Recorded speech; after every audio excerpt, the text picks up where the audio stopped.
What's up, everyone? Welcome to Program Your Remote. Today we're going to be doing a battery change on a Ford Smart Key. So what we need to get started is our new battery.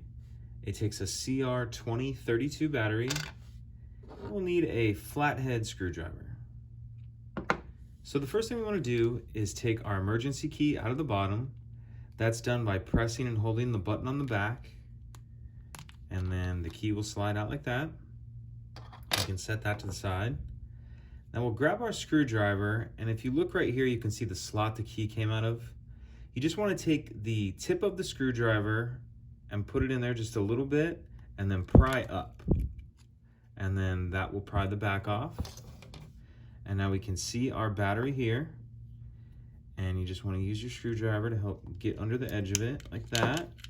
Pop it out. Then we grab our new battery, and we want to make sure we're putting this with the plus side down. So we'll put plus side down, pop it in there like that, snap the back on,